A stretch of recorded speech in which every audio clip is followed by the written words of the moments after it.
Olá! Sente aqui comigo. Serotonina, dopamina, noradrenalina, opioides endógenos e diversas outras substâncias sendo liberadas ao mesmo tempo no organismo. Todas elas ligadas ao prazer. A dose vai crescendo, acumulando e no final, o orgasmo. Sim, o ápice de sentir prazer. E esse 31 de julho é o Dia Mundial do Orgasmo, uma sensação que homens e mulheres têm, mas que uma grande parcela delas enfrenta dificuldades em atingir. Por que isso acontece?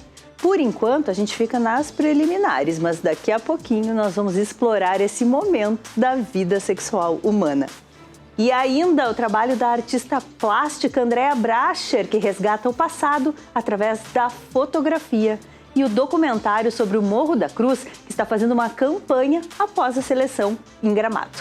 Fica com a gente que o Revista está começando agora.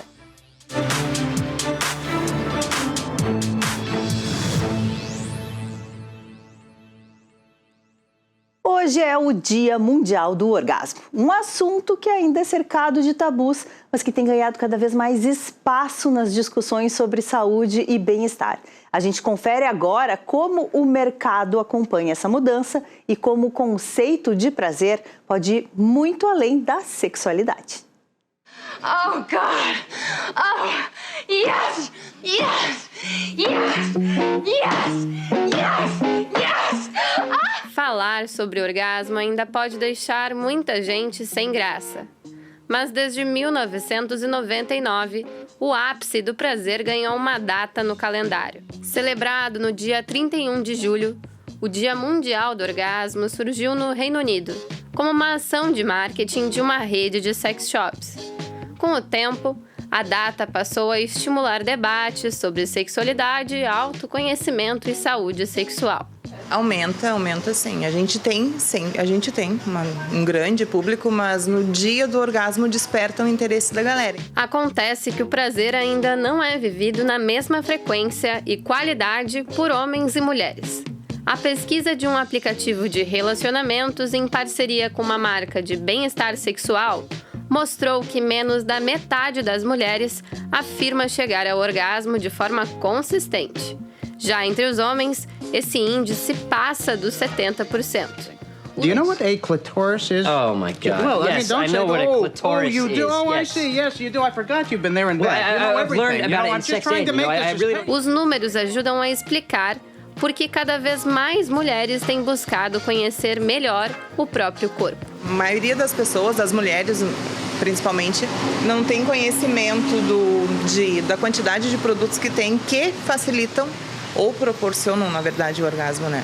Para muitas pessoas, a primeira visita a uma sex shop ainda é acompanhada de vergonha. Mas para quem trabalha no setor, o perfil dos clientes mudou. Além dos casais, cresce o número de pessoas que buscam orientação. Acho que a gente tem um papel bem importante, assim, né? Porque assim como existem pessoas que têm um conhecimento grande, que vêm procurando já o que já conhecem, ou existem muitas pessoas ou adolescentes que estão iniciando a vida sexual que não têm conhecimento de absolutamente nada, né? Então a gente começa lá pelo preservativo também, inclusive. Então acho que a gente tem um papel importante, sim. E quem perde a vergonha descobre que o prazer pode ser uma forma de cuidar da própria saúde. Eu acho que é super importante a mulher cuidar do próprio prazer, não depender de uma outra pessoa. Eu acho que é legal, tanto quando tem um parceiro, como quando tu quer comprar alguma coisa para si mesma. Eu acho que as pessoas, às vezes, se preocupam muito com o tabu e pouco com o próprio prazer. O autoconhecimento é apontado como um dos caminhos para uma vida sexual mais saudável. E isso começa pelo conhecimento do próprio corpo. Justamente porque as pessoas têm muito tabu, elas têm muita dificuldade de conhecer o próprio corpo, de entender o prazer, e muitas vezes a pessoa até se priva disso porque tem essa vergonha, digamos assim. Eu acho que é super importante conhecer o próprio corpo. Mas o prazer não precisa estar associado apenas à sexualidade. Ele também pode ser encontrado em experiências simples do dia a dia, como saborear um doce ou tomar um bom café. Prazer Café é uma união do prazer de desfrutar de bons cafés e de pequenos prazeres que a vida nos dá. A proposta da casa é justamente ampliar o significado da palavra prazer. Além do café, o segundo andar conta com uma sex shop e um espaço para eventos. Segundo a idealizadora, o objetivo é falar sobre sexo com leveza, humor e liberdade. Aqui está sendo um divisor de águas porque a gente está conseguindo trazer de uma forma muito leve e natural. E conseguindo atender e despertar isso em pessoas que talvez jamais entrariam numa sex shop ou falariam sobre sexualidade. Então, está sendo um ambiente seguro para a gente conseguir trazer essa troca, essa pauta de que o prazer, ele não está apenas na hora H. O prazer, ele está nos pequenos momentos, nos detalhes, e que isso é o que instiga a nossa libido de vida, que resulta na nossa libido. E no orgasmo. E no orgasmo. O ambiente descontraído também ajuda a quebrar o gelo para quem nunca falou sobre sexualidade ou ainda vê o assunto como um tabu. A gente ainda atende pessoas que, na sua vida adulta, já na melhor idade, nunca conseguiram chegar a um orgasmo, e através desse pequeno contato, de conseguir falar de uma forma mais leve, fluida, elas têm a oportunidade de se conhecer e se explorar, sem julgamento, sem tabu. E fora que falar sobre isso também é saúde. Uma coisa que infelizmente foi tirada de literatura, foi tirada de pauta. O prazer feminino, então, nem se fala. Agora que a gente está começando a retomar estudos sobre clitóris, estudos sobre o orgasmo feminino e entre diversas outras coisas. Então, é muito necessário a gente falar sobre isso. There's no magic technique that works with all women. But you shouldn't be asking me. You should be asking your girlfriend. Falar sobre sexo, prazer e desejo ajuda qualquer um a trilhar o caminho com mais qualidade de vida. E é sempre bom lembrar que o prazer pode estar tanto nos pequenos momentos do cotidiano, quanto na intimidade. Eu acho que justamente tu se conhecer e conseguir sentir prazer é o mais importante, porque a tua vida vai melhorar consideravelmente. Yes! Yes! Yes! Yes!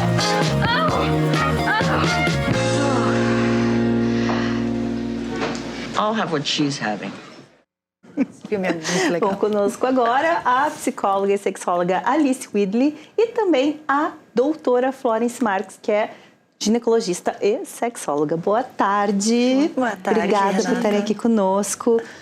Doutora, por que em pleno século XXI a gente ainda precisa de um dia para discutir o orgasmo? Porque a sexualidade está cheia de tabus, de mitos, de fantasias, e as pessoas não se sentem confortáveis de falar, o que é uma pena, porque faz parte da vida de todo mundo. Como a Organização Mundial da Saúde diz, é um requisito, uma boa vida sexual para a qualidade de vida, mas as pessoas se sentem intimidadas e muitas vezes por dificuldades pessoais. E também, eu acho que, me corrijam se eu estiver errada, mas também pelo fato como a gente entra em contato com esses temas ao longo da vida, geracionalmente falando, né? Sim, nós somos o que nos ensinaram, né, Alice? Então, numa casa que não se fala, se ensina também que é um assunto que não deve ser falado, né? Exatamente. A gente não aprende muito em casa e pensa que o Google ou os colegas vão fornecer alguma informação importante, o que não é verdade. E tem também uma diferença, Alice, sobre na forma como homens e mulheres são ensinados sobre este tema e sobre a sexualidade, sobre o próprio corpo? Tem uma diferença bem importante, né? O órgão masculino, ele é mais exposto, inclusive, que o feminino. Então, o homem, ele vai se tocando mais desde pequeno, vai se conhecendo, vai tendo curiosidade, enquanto a menina, ela é mais contida já desde pequenininha, de fecha a perna, não toca aí, né? Então, fica uma diferença, né? Quanto à naturalidade que a gente aborda. O menino, assim, ele é o garanhão, ele vai... Ainda a gente tem essa cultura da mulher ser mais contida e o homem poder se explorar mais, se apropriar mais do seu corpo, sua sexualidade. O que acontece é que, então, a mulher muitas vezes passa a não se conhecer como poderia. Sim, isso resulta diretamente na obtenção ou não do orgasmo, não, doutora? Sim, porque o homem não tem um clitóris, né? E a mulher chega pensando, ele sabe tudo. E ele não sabe como tocar, a delicadeza, o jeito que cada mulher gosta de ser tocada. E não existe um jeito universal. Sabe que em mulheres com relações homoafetivas não existe a queixa de falta de orgasmo. Porque são mulheres, se conhecem, se comunicam melhor. E a mulher, numa relação heterossexual, muitas vezes ela enfrenta essa dificuldade de colocar para o parceiro, né? Como é que ela se percebe, como é que ela gostaria. O que muitas vezes, como foi bem falado na entrevista, tem mulher que nem sabe, que nunca se tocou, que tem desconhecimento do seu corpo. Tem alguma idade correta para a gente começar a falar sobre isso, para a gente começar a se descobrir fisicamente na questão sexual? Desde sempre, né? E conforme a maturidade da criança, do adolescente, a gente não vai pegar uma menina de 9 anos e dar uma aula de uma relação sexual, né? Mas vamos ver o que ela entende nos seus 9 anos e informação, sim. Tanto que, conforme o Ministério da Educação, desde 98, a sexualidade é uma disciplina que deveria fazer parte de currículo escolar. E até hoje isso não existe. Mas não para se incentivar uma relação sexual precoce, mas para se atuar na prevenção. Ensinar cuidado, higiene, limites. Quem sabe se tudo isso efetivamente fosse feito, até esses casos de violência que cada vez mais aparecem fossem menores. Se trabalhasse essa questão com a mulher, né? Mas é um assunto que não se fala. Ai, pois é. Isso é outra pergunta que eu tinha para ti, Alice, o papel do diálogo, né? Não só nas famílias, mas também entre os parceiros, né? Na relação também. A gente tem alguns axiomas, né, quanto à comunicação, e um deles é impossível não comunicar. Mesmo quando eu não falo, eu estou comunicando que isso não pode ser falado. Então, a questão, quando o assunto não é abordado em casa, eu entendo que, bom, em casa não é o espaço para eu perguntar. Eu já cresço com a ideia de que é tabu. Então, a quem eu vou recorrer? E muitas vezes a gente recorre a fontes de informação que não são precisas. Né? Isso aí vai me levar para um outro lugar, inclusive, que é a questão do consumo de pornografia. Né? Qual é o impacto que isso tem numa relação, né, de duas pessoas, né? Na possibilidade de, dentro de uma relação, as pessoas efetivamente chegarem ao orgasmo? Porque acho que o consumo excessivo pode ser um problema, me parece, do que eu li. Não só entre duas pessoas, mas na própria maneira como a pessoa se percebe. Perfeito. Porque a gente tem dentro da pornografia mainstream, que é Sim. mais comercial, né?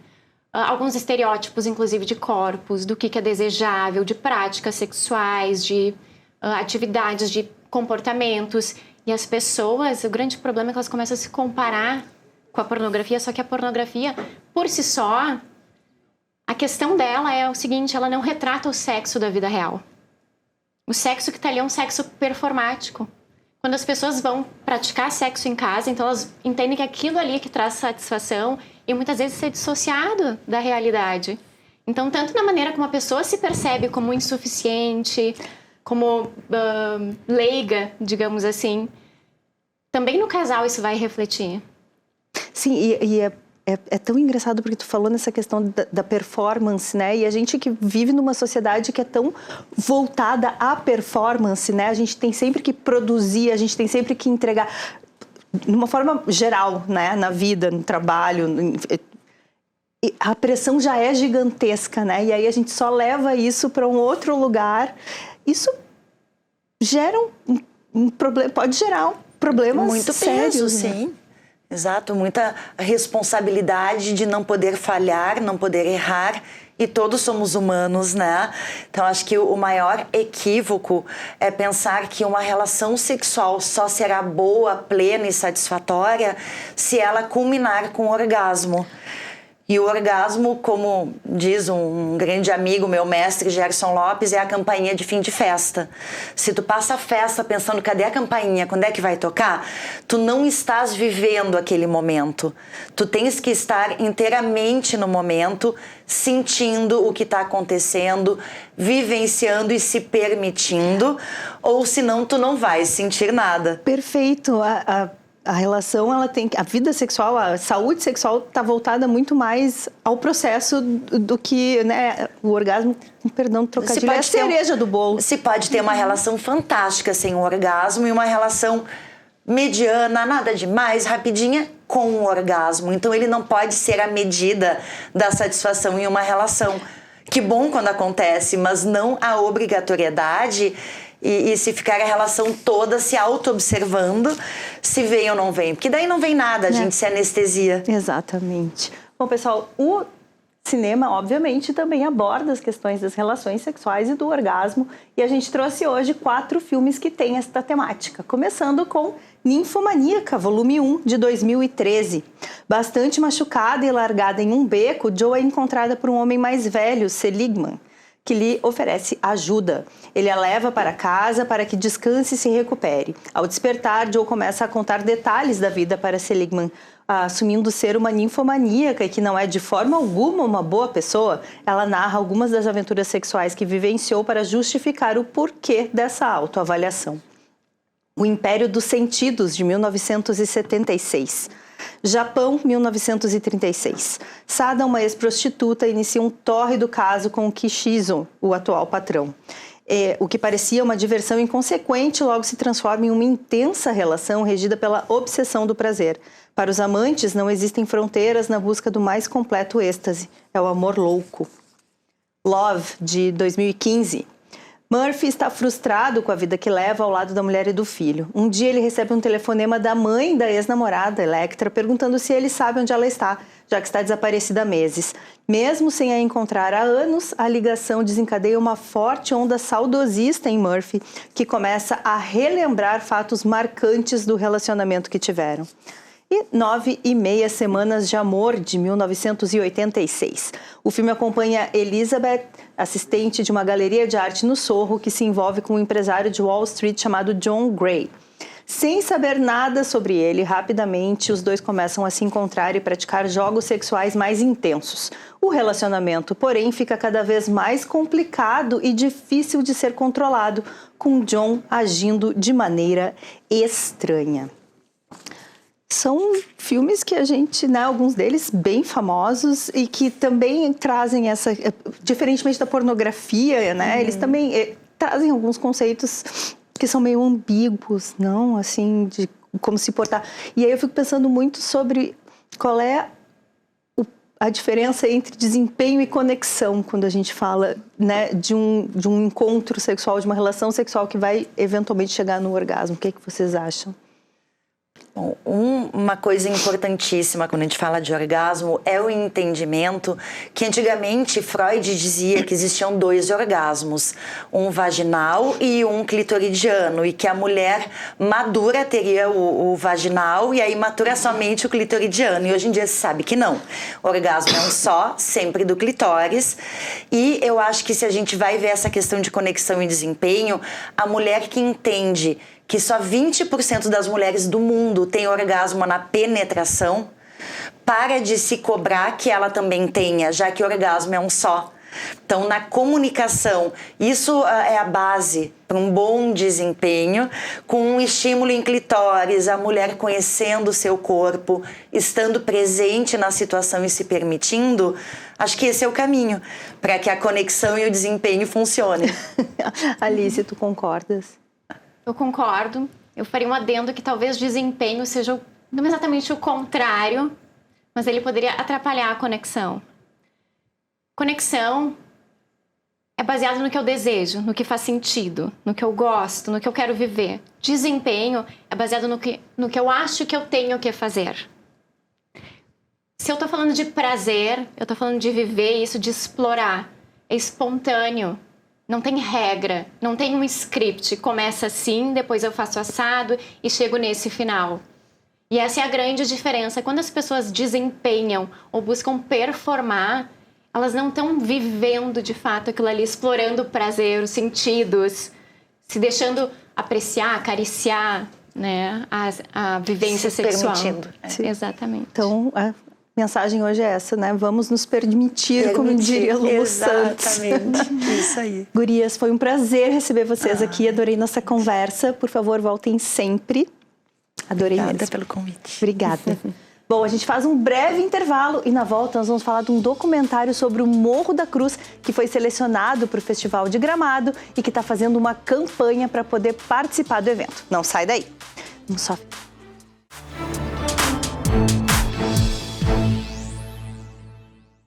Agora, cinema. O longa-metragem Morro da Cruz Memória Popular foi selecionado para o Festival de Gramado e concorre na Mostra de Longas-Metragens Gaúchos.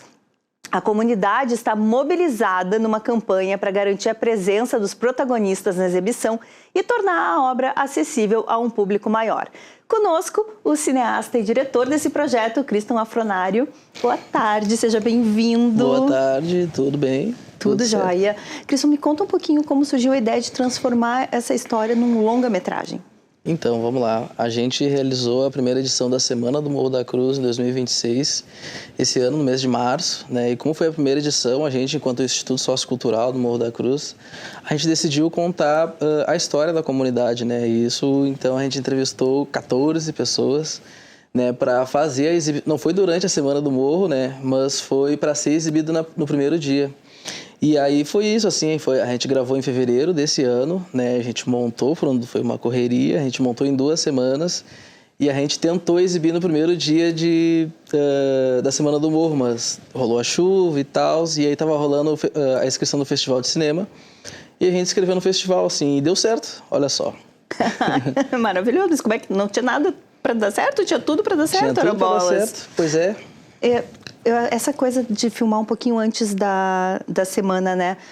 Como é que estava o clima? Qual era a expectativa de vocês naquele momento? Como isso aparece nos depoimentos do pessoal? Sim, como é o primeiro documentário, assim, feito por uma pessoa da comunidade, contando a história da comunidade, né, do território, ele foi, enfim, recebido com muito euforia, assim, pela galera, né? Principalmente os mais velhos, né? Enfim, para passar a mensagem do território para todas as gerações. Eu ia falar as novas gerações, mas era para todas as gerações. E aí, enfim, era um primeiro documentário, enfim, porque eu não tinha referências de documentários feitos por pessoas do território aqui em Porto Alegre, né? E aí contando a história de uma periferia e tal, enfim, foi a primeira vez, né? E eu acredito que isso sensibilizou tanto a galera que não mora na comunidade e a galera que mora, né? Tipo assim, nossa comunidade onde a gente mora há tantos anos vai estar numa tela de cinema, né? Vai estar num telão, né? E esse documentário tem uma história bem legal também, né? Na Semana do Morro da Cruz, que foi o seguinte: a gente exibiu nas 8 escolas da rede municipal e estadual durante a Semana do Morro, né? Então, as crianças, os pré-adolescentes... Olha só. Tem até umas imagens, nossa, ó. Que legal. Então, as crianças e adolescentes tiveram acesso, né, a esse documentário durante a Semana do Morro da Cruz, né? Nas escolas da rede municipal e estadual do Morro da Cruz, né? Pois, tu estava falando dessa questão de ser feito por quem está no território, né? Como é que tu acha que isso diferencia o resultado do fato de, sei lá, se ele tivesse sido feito por alguém que não mora na comunidade ou por alguém que não tem essa vivência? Eu acredito que é a sensibilidade, né? Não é só chamar o entrevistado ali, botar ele na cadeira e já começar a entrevistar, né? Acredito que tem a ver com entender o lugar de fala, entender o ambiente que está, né? Entender de onde... como é que ele está naquele local ali, enfim, a história, a vivência, né? O que eu tô querendo dizer, eu acho que é a sensibilidade, assim, né? Que eu acho que tem que ter muito, assim, o pessoal que faz audiovisual, o pessoal que escreve histórias, né? Acredito que tenha que ter, né? Esse olhar, assim, né? Eu sou um pouco modesto, né? Mas o pessoal comenta, né, que eu tenho esse olhar um pouco diferenciado, assim, né? Tipo, se tá todo mundo olhando para esse ângulo aqui, eu tento olhar para esse ângulo aqui. né, para ver o que tá rolando ali. Eu gostei que o título fala em memória popular, né? Quais eram as histórias que vocês acharam importante preservar nesse momento ou que tinham medo que fossem se perder? Sim. O Morro da Cruz, né? Tipo, o motivo de por que ser Morro da Cruz, né? Essa história em si, né? E que surgiu de uma cartilha, né? Que era um projeto do CAMP, né? Junto com a Pesquisa Histórica de Porto Alegre, se eu não me engano, no setor da rede municipal, né? De 1989 até 2005, né? E essa cartilha, ela não está popular nas bibliotecas, né? Públicas, né? Do nosso município. Enfim, aí eu achei na escola da rede que eu estudei, né, rede pública, e a gente gravou o documentário em cima dessa cartilha, né, que se chama Morro da Cruz, lugar bom de se morar. E o nome desse projeto era Memória Popular, né. Nessa cartilha existe a cartilha do Morro da Cruz, existe a cartilha do Morro Santana, do Morro Santa Rosa, da Santa Teresa, da Glória, do Bonfim, né. Olha só. Desses bairros, assim, né, de 1989 até 2005, assim. E aí, enfim, é registrar essas vivências que moram no local, né? Que, enfim, nunca foram entrevistadas, né? Sensibilizar, né, o espectador e até eles mesmos, né? De não perderem a identidade, né, do local, né, a memória, né? Eles preservarem, né? Vocês viram no trailer ali, né? A primeira imagem ali são as fotos, né? Dos campeonatos de futebol, né? Da várzea que existiam no território que é o Campo da Lixa ali, enfim. E o pessoal não perder essa identidade, essa memória, tá? Que eu acho que é fundamental, assim, para... Né? Sim, para a gente entender de onde veio, para poder também saber onde ir, né? Para a gente preservar, né, a memória e a cultura, assim, do local, assim. Porque eu acho que é fundamental, né? A gente não perder esse eixo, assim. Perfeito. Teve alguma coisa que te surpreendeu muito durante as entrevistas, que tu não esperava, ou que foi algo muito comovente de ver? Muita coisa, assim, que eu não sabia também a história do Morro, tá? Eu tenho 26 anos de idade, fiz ontem, inclusive. Parabéns! Obrigado. E muita coisa ali eu não sabia, né, em relação a como é que fizeram enfim, para trazer a água no Morro da Cruz, o encanamento, né, a energia elétrica, né, essas questões assim, principalmente as primeiras ruas, né, que foram abertas, né, foi a rua 9 de Junho, né, enfim, que hoje tem um galpão cultural, né, da Negra Jaque, tem a cozinha solidária, e tem o campo de futebol, esse que eu comentei, né, foi a primeira rua que foi aberta. E eles relatam muito dessa luta, assim, né, de tudo que tinha até 2015 para trás, né, na comunidade, e que de 2015 para frente foram se perdendo, assim, né, isso é o que me motivou também, né, a fazer o documentário, né, para a gente retomar, né, esse lugar de presença, né, no território, né, de lugar, assim, de morador, assim, de registrar esse momento. Bom, falando em presença, deve ter sido incrível a parte de ser selecionado para Gramado, né? Mas o foco agora é outro, é conseguir levar os protagonistas até lá. Por que tu acredita que é importante a presença deles lá no festival? Então, acredito que estar lá é uma vitória, né? E eu sou um cara muito comunitário, assim, que eu não estou vencendo sozinho, né? Esse documentário, ele não foi feito só por mim, né? Ele foi feito pelos entrevistadores, que são as estrelas, né? E, enfim, tá naquele espaço eurocêntrico, assim, é importante pra caramba, né? Principalmente na periferia de Porto Alegre, entendeu? E principalmente porque ano passado a gente realizou esse feito, né? Com curta-metragem Aconteceu à Luz da Lua, também escrito e dirigido por mim, e estrelado por jovens da comunidade, foi uma ficção, tá? Não foi um documentário. Foi um curta-metragem selecionado nacionalmente. E aí a gente fez essa mobilização também de levar a galera que participou, né? Tipo... O elenco, a equipe e a figuração. E aí a gente entrou com 45 pessoas, assim, no tapete vermelho, né? E aplaudindo, assim, foi bem massa, assim, bem impactante, bem... Ali já foi a nossa vitória, já. O Kikito veio depois, né? E aí, né, ser indicado 2 vezes consecutiva, porque agora esse ano eu vou como diretor de longa-metragem. Uma responsa. Chiquérrimo. É uma responsa... Estão me chamando de unicórnio aí, porque faz tempo que isso não acontecia, né? Fui selecionado como diretor e roteirista num curta-metragem nacionalmente e agora num longa-metragem do Rio Grande do Sul, né?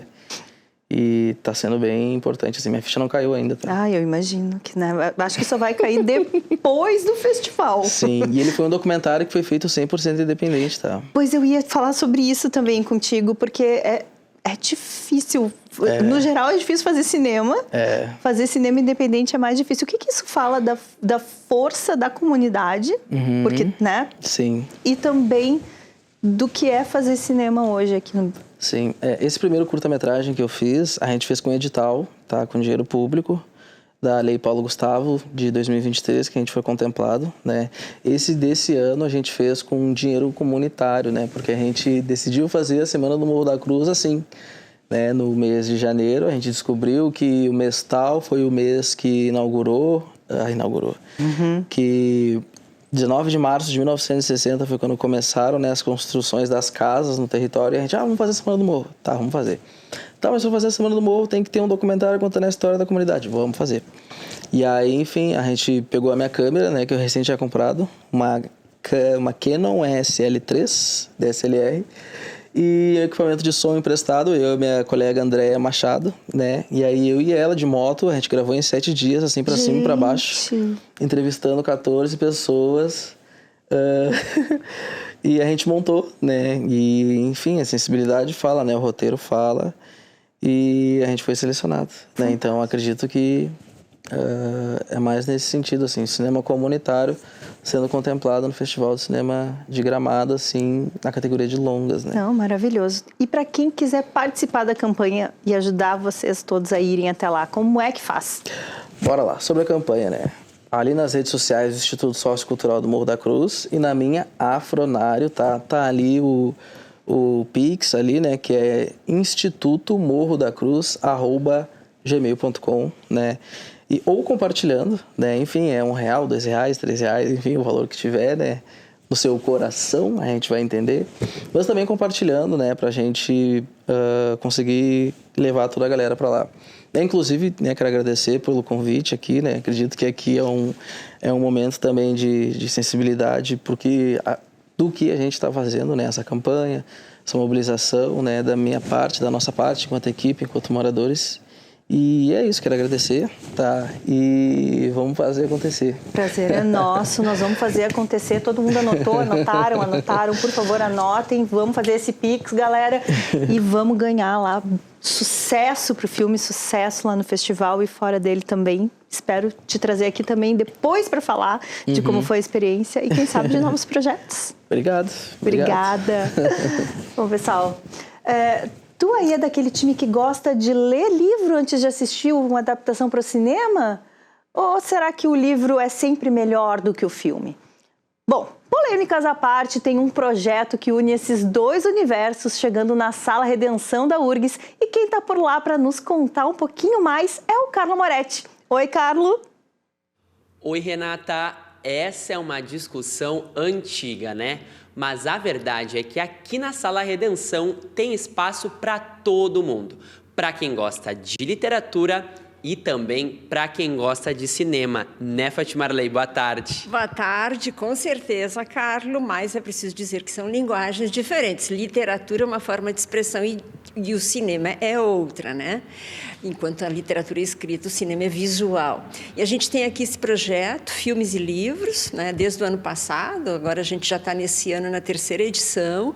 São encontros em que a gente faz a leitura de um livro, né? Então, a gente aborda o livro, o autor, etc., o conteúdo, a estrutura do livro. Nós exibimos o filme e depois a gente faz um debate comparando o livro e o filme. Pois é, deve até surgir umas polêmicas durante esses debates. E eu vi que tu já está aí segurando, né, o livro que vai ser tema, então, do próximo encontro. Então, para quem se interessou, quer vir aqui, né, na próxima semana, qual vai ser o tema do próximo encontro? Aí já dá o serviço aí para o pessoal. Olha só, A Hora da Estrela, né? A Hora da Estrela é uma obra-prima da literatura. Clarice Lispector é uma das maiores escritoras, não apenas brasileira, mas mundial, né? E tem um filme maravilhoso, que está fazendo 40 anos, ganhou uma cópia restaurada, que é A Hora da Estrela, da Suzana Amaral. Então, a gente, na segunda-feira, agora, a próxima segunda, dia 3, às 15h, é uma atividade vespertina, é gratuita, é só vir à Sala Redenção, ela está localizada aqui no Campo Central da URGS. A gente vai falar do livro, né? Que tem uma estrutura muito interessante e que é bem diferente do filme. Porém, o filme é muito fiel àquilo que é essencial no livro. Então, a gente vai abordar isso. Como é que é o livro da Clarice Lispector e como é que é o filme da Suzana Amaral.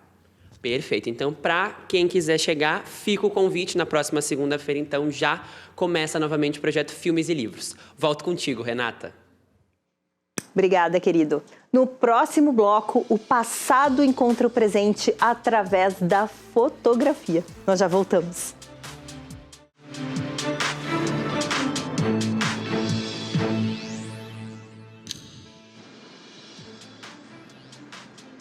Olá, Ionara Caran, chegando com mais um Galeria para o Revista RS.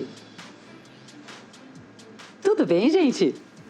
Um encontro entre tradição e contemporaneidade é a inspiração da exposição A Casa das Sete Mulheres. A mostra reúne obras de 7 artistas brasileiras de diferentes gerações que utilizam técnicas fotográficas originadas lá no século XIX, com experimentações artísticas contemporâneas. A gente vai ver como é que é isso, né? Está em cartaz no Centro Cultural da URGS até o dia 3 de setembro. Aqui comigo, uma das coordenadoras do projeto de extensão e também artista expositora, Andréa Bracher. Ela é professora do Instituto de Artes da Universidade. Também professora, né? Também professora. É multimídia, tudo bem? Tudo bem. Bem-vinda, Andréa. Obrigada. Obrigada pelo convite. Imagina, é um prazer, é meu. A gente teve um bate-papo tão legal, gente, ali antes de entrar no programa e a gente vai reproduzir agora aqui, né? Porque eu fiquei bem impressionada com a história, enfim, do projeto. Achei bem interessante, né? Vamos começar por aí, então. Me fala um pouquinho, conta para as pessoas esse projeto de extensão que veio de um grupo de alunos e que agora se transforma, então, numa exposição, né? Isso. Conta para nós. Conto. Conte-me tudo. Conto tudo. Desde 2016, o projeto existe como um projeto de extensão da Universidade Federal do Rio Grande do Sul. Eu sou professora do Instituto de Artes, então eu sou a coordenadora. E a professora Sandra Gonçalves é a coordenadora adjunta, que é da Fabico, que é a Faculdade de Biblioteconomia e Comunicação. Nós recebemos alunos de graduação, de mestrado, doutorado e pesquisadoras interessadas ou que tenham conhecimento nessa área dos processos históricos da fotografia, alternativos ou experimentais. São nomes praticamente sinônimos, assim, né? Mas históricos, a gente entende que alguns desses processos são lá do século XIX. E a proposta, então, para o Centro Cultural foi reunir 7 dessas pessoas, 7 das nossas componentes, para pensar a casa como lugar do feminino, como lugar do útero, né? O lugar da maternidade, o lugar da... o lar. O lar, né? Então, ficou, por isso o nome casa, né? Porque os trabalhos se referem à ideia de lar, de casa e a família. E claro, daí 7 mulheres. São 7 mulheres, deu coincidência de não ter nenhum homem, apesar de ter no grupo homens também. Mas ficou linda a homenagem, ficou bem bacana. Mas aí também teve a ver essa inspiração da casa também com as fotos. As fotos, exatamente. Esse era o mote, digamos. Esse é o mote, a temática, a inspiração. Por exemplo, a gente tem o trabalho da Jussara Moreira, que é uma das artistas, né, pesquisadora, que ela trouxe uma janela e nessa janela ela colocou vidros com cianotipia. Cianotipia, então, é um processo... Vamos falar, porque essas técnicas, né? Eu adoro fotografia, sempre gostei e sou fã também daquele tempo que a gente fazia foto analógica, né? Podem me bombardear, eu sei que hoje a foto digital é o must, mas a gente, né, que já é mais de outras décadas, a gente gostava, sempre gostei muito eu acho que a aparência, a textura, né, da fotografia analógica é bem diferente, a gente vai falar sobre isso também. Mas vamos falar dessas técnicas, então, que é essa cianotipia e a totipia que vocês utilizam, né? Que são essas técnicas que a gente comentou lá no século XIX. Exatamente. É isso, conta pra nós. Então, as duas foram descobertas por Sir John Herschel. Veio a ser conhecido a partir de 1842. A cianotipia é a que tem a coloração azul, como vocês vão ver depois. Aqui atrás, aparecendo a janela também de outra artista, que é a Rose Aguiar, que é do Rio de Janeiro. A gente vai fazer o passeio. Vamos fazer o passeio e eu falo mais sobre os artistas e os trabalhos de cada uma, mas só para exemplificar que existe a janela como ideia, né, de um lugar, de olhar para o mundo, mas um olhar para dentro também dessas casas, né? Então, a janela da Jussara, por exemplo, é a janela da casa da avó dela. E ali estão colocadas as cianotipias dela sobre vidro. Né? Que daí essa técnica de transformar em azul com o quê? Com sais de ferro. Ah, sais de ferro. Aí tu entra no laboratório, então... A gente entra no laboratório de fotografia aquele como... tradicional. Aquele tradicional. Coisa boa, bem mais divertido, né? Tem seu encanto, né? É mágico, é lúdico, né? Sim. E nos ensina uma coisa que a fotografia hoje, ao contrário do que a fotografia é hoje, que é a rapidez, né? A ter paciência com esses processos, porque eles são longos, eles não acontecem instantaneamente, né? Tu faz o preparo desde os negativos, aí depois você passa desse negativo positivo para um papel de aquarela normalmente, ou vidro, tecido, enfim, o que seja. Vidro também? Vidro. É mesmo? Tecido, o trabalho da Mariana Vartshov é todo sobre tecido. Que legal. Então, ele se presta para vários suportes, de acordo com a temática de cada um, com a experiência, com a poética de cada artista, utilizam diferentes suportes. Que interessante. Vamos mostrar então, porque eu acho que o pessoal está curioso assim como eu, né? Vamos fazer o passeio, gente? Vamos fazer um passeio. Falando, vai explicando. Certo. Cada trabalho de cada artista. A gente começou, foi sem querer, viu? Mas a primeira... Foi sem querer. Foto é dela. É minha. Então, na minha foto, eu fotografei o Jardim de Monet em Giverny. E em 2025 o grupo trabalhou com fotopintura. O que é fotopintura? Você faz uma impressão fotográfica em papel preto e branco e em cima dessa emulsão fotográfica você pinta com aquarela. Que legal. Então remonta ao século XIX também, que se faziam esse tipo de intervenção nas imagens fotográficas. E se tu me permite fazer aqui um comentário, sabe que eu tinha um tio uruguaio fotógrafo e que na época só tinha filme preto e branco, e a minha tia, que era artista e pintava, ela coloria as fotos, porque não tinha filme colorido. Não tinha filme colorido. Eu tenho até hoje fotos, daí tu percebe aquela pintura, né? Ficava diferenciada. Gente, muito artístico, muito lindo. Foi o que tu fizeste ali. Foi o que eu fiz ali. Aí nós passamos para a Dani Remião. A Dani Remião é a foto da direita, é a mãe da Dani, que está fotografada aqui, e ela fez uma série falando, então, sobre jardins e a mãe dela. E ela também coloriza manualmente as fotografias. Ela é um cianótipo que foi tonalizado com erva mate, por isso que ele é marrom. Que lindo. E depois ele foi pintado com extratos naturais, aqui já no Brasil, porque ela mora em Lisboa. Ela está fazendo um doutorado na Universidade de Lisboa, na Faculdade de Belas Artes. Que chique! Exato, que chique. Muito chique. E ela nos acompanha à distância, é uma companheira muito ativa, assim, no grupo. Então, ela fez uma série de fotografias em diversos jardins europeus, mas mesclando com as imagens da mãe. Perfeito. Vamos para a próxima. Então, depois da Dani, nós temos a Mariana Vartshov, que eu comentei, que ela faz as imagens sobre tecido, são como se fossem bandeiras, né? Que estão colocadas lá na exposição. E ela utiliza uma técnica chamada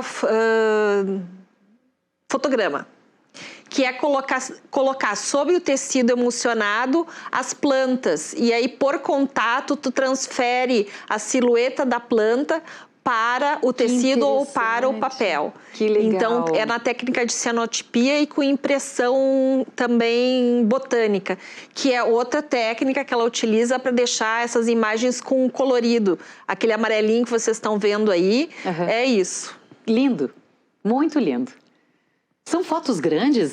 Curiosidade. A Mariana tem vários tamanhos. Porque aqui a gente acaba ficando sem a noção. Varia bastante. Vamos ver. Agora essa aqui é a da janela que tu falaste? Não? Uma das janelas da Jussara Moreira, que trabalha com agora cianotipia sobre vidro. E que eu comentei que ela trouxe a janela da avó, mas também há outros trabalhos individuais que são janelas, né? Aqui no caso é da Pinacoteca Rubem Berta. Que linda foto. E já com esses sais de ferro que tu falaste, né? Exatamente, que o tom azul. Muito lindo. Aqui eu trabalho à esquerda da Mira Gonçalves, que ela utilizou um arquivo pessoal da mãe dela. São fotos da mãe, ou Mira, em que ela reproduziu, então, essas várias 3x4. Então, é um painel bastante grande. Aqui a gente tem uma noção mais aproximada do painel, mas são 54 fotografias. Ficou meio Warhol, né? Exatamente, pela questão colorida, né? Me lembrei que ela utilizou. Perfeito. Ficou bem interessante. Vamos para outra? Aqui, eu achei até que eu tinha visto aquela janela, achei tão interessante. Parece que ela está dentro d'água, né? Exatamente, que são duas questões que ela tem trabalhado ao longo da trajetória, que é a água, em várias traduções assim, fotográficas. Aqui, em particular, ela fotografa janelas pelo mundo e mesclou com esse efeito da água. Então, parece que a janela está se diluindo, né? Muito lindo. Adorei. Beleza. Lindas. E agora sim, a última foto. A última é da Sandra Gonçalves, que é a coordenadora adjunta do projeto. Ela fotografou a janela da casa dos pais, no Rio de Janeiro, e fez as fotografias através do raio-x. Não sei se eu consigo explicar bem assim. Difícil essa. Difícil, né? Ela tinha uma série de raios-x em casa que eram do corpo da mãe. E ela, para olhar esses raios-x, ela colocava contra a janela. E ela se deu conta que ela podia fotografar isso que ela estava vendo, que era através do raio-x, o jardim da casa vizinha. Então, o trabalho se chama Não Te Prometi um Jardim de Flores. Como é possível, né, a arte permitir essa diversidade, essas matizes todas, né? Olha que interessante a experimentação de cada uma com as suas coisas também muito pessoais, né, da sua vida. Ficou lindo, fiquei até, olha, emocionada aqui, adorei. Vamos então para o serviço, tá bom? Vou te ajudar aqui, né? Então, por favor. A Casa das 7 Mulheres, de Andréa Bracher, Daniela Rimião, Jussara Moreira, Mariana Warchow, Mira Gonçalves, Sandra Gonçalves e Rosé Aguiar. Visitação até dia 3 de setembro, gente, de segunda a sexta-feira, das 9 às 19, no Centro Cultural da URGS, na Sala Nogueira, Rua Engenheiro Luiz Engler, 333, aqui em Porto Alegre, e entrada franca. É isso. É isso. Venham nos visitar. Isso, até dia 3. Até dia 3. Que bacana. Muito obrigada, adorei. Até uma próxima. Até uma próxima, com certeza. Até. E a gente vai ficando por aqui, gente. Até o próximo Galeria. Beijos, tchau. Espero que tenham gostado. Bom, Revista de hoje termina aqui. Muito obrigada pela companhia. A gente se encontra na próxima edição. Até lá. Tchau.